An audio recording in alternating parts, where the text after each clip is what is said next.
Hello everyone, today we're taking a look at the Foxeer Toothless 2 Micro. While this isn't a comparison video, there's a look at the size difference. It weighs just about 8¼ grams. Being a micro camera, it is a 19 by 19 mounting camera. From the lens to the connector, it looks like it's a little over 25 millimeters. Comes with a wiring harness, a control board, baggie of mounting screws and washers, a little guide. This lens is an M12 with 1.7 millimeter. Little evening cloth test where we get to see the different light changes, and again, I do my per usual. I extend my arm as far as I can, and then I bring it in at different lengths away from the camera, and I also bring the cloth right to the camera lens and touch it and pull it away as well. So in all of those extreme circumstances, you can see how the lens reacts, or the camera reacts, to those extreme light changes.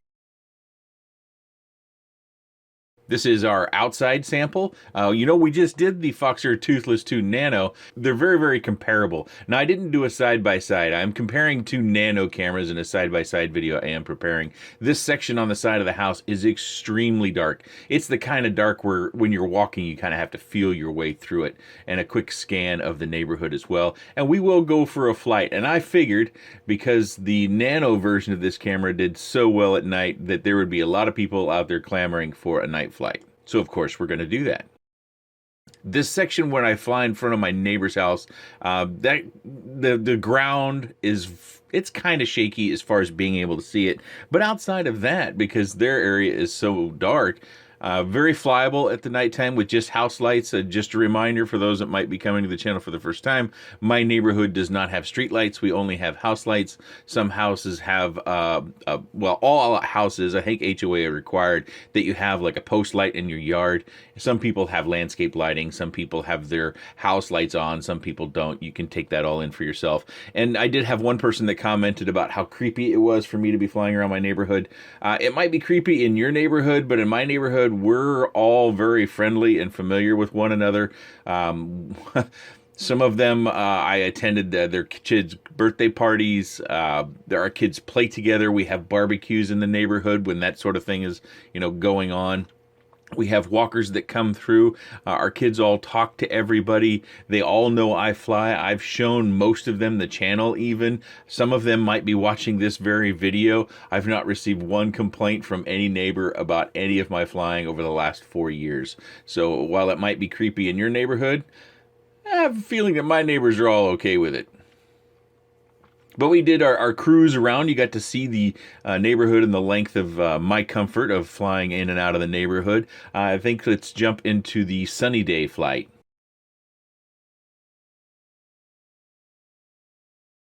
This is obviously kind of later in the day. You can see that the sun is relatively low, but you can also see that there's very, very few clouds. We've got a little bit of would you call that a lens flare?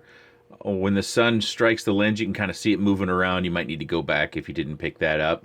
That may or may not be something of concern for you. Just kind of one of those things I want to draw your attention to, because I didn't notice that on the Nano, but I may have missed it myself. So if you're curious, you might want to go back to the Nano and check that out, because I did a number of different flights with that one as well. I was just curious about the lens being so much larger, if maybe the larger lenses are more susceptible to that sort of thing or not. I don't really know photography, how lens construction works. I don't try to act like I know. I'm just sharing my experience with you. Do a little dance there behind the tree. It was kind of a little fun little thing. And with these camera reviews, they can sometimes be a kind of routine to where you just do certain things. You walk through it kind of like a zombie or something. And this was something I thought was fun, was to do a little sun peekaboo behind my neighbor's bush here. I get down there and just kind of pop up.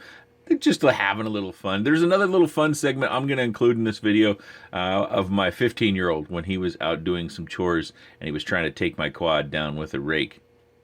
But we'll continue to fly around the front of the yard. We see the that car. I don't actually even know who drives that car. We oftentimes have cars that come down to the cul-de-sac to turn around just to park on the other side. So we do a little micro car chase up the neighborhood before I turn tail and head back. This shot when I come back, again, that's a shot I just love when we can see the quad shadow on the ground. Such a cool shot, especially if you watch somebody who's really skilled and can really get down low and just hold that line for the longest time.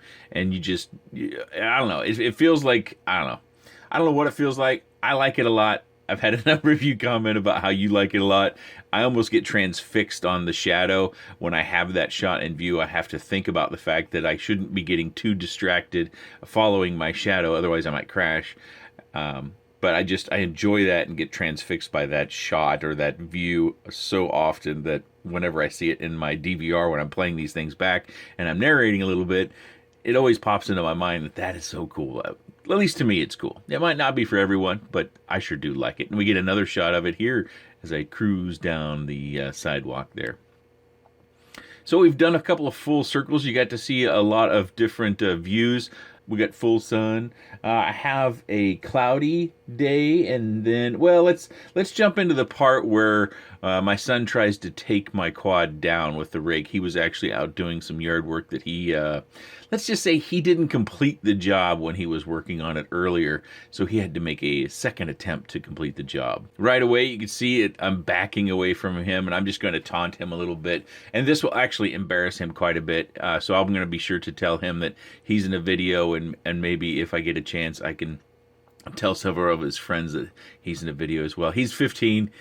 He's at that stage where there are times where he's really, really awkward. There are times where he is just his normal, usual self. There are times where he is the most unagreeable person I am around. There are times where he is just put off by everything his sisters and his parents do. Nothing's funny, you know. But he's a good guy. And if you're 15, it's normal to go through all these things. So as I'm talking about these things, I'm not putting you down. I was there too. Maybe I was even worse. I know that I was a very self-conscious 15-year-old. I really wanted to be ignored for really most of high school. So maybe it wasn't just 15, maybe it's 16 and 17 too. But I just wanted people to leave me alone. And right there when he came at me and I did that punch out, I thought I was much further closer to the street, to where when I did that punch, the tree wouldn't be so dang close. So that caught me by surprise there a little bit. This is where I had to tell him I am coming in for a landing and to leave me alone, because I didn't know if he was serious about trying to take me down. I know he wouldn't try to hurt the quad, but you know, mistakes happen. Cloudy flight time, full overcast. I think this is even more overcast when I did the Toothless 2 Nano camera. I think this is all overcast, whereas it was fairly overcast. But again, you know, if we're not really comparing those two cameras, I presume that there are minor differences between the two cameras, but for the most part, it's all about size and preferences on those things. You can correct me on that if you see something right away that stands out to you about this camera that's different, good or bad. I don't really see a huge difference between the cameras. I'm talking about the Foxeer Toothless 2 cameras, the Nanos and the Micros.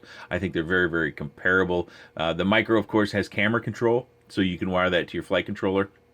And then you can use your OSD and your sticks to make camera changes if that's something that you do. And I did hear from some of you in a camera review, maybe it was 2 cameras ago, that were talking about how you do connect your flight controller to your camera.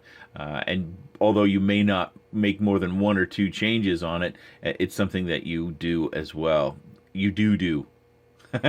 You do. Which surprised me. I didn't think that was a very useful feature. Maybe it's just because I'm such a casual flyer. Some of you might be very serious about the view. I kind of just accept the defaults. And speaking of defaults, yes, this is the default settings. I did not change those. I did not manipulate the color or the brightness, anything like that. This is straight out of the box, how it came to me. Plug it in, take it for some runs. I actually had to redo this.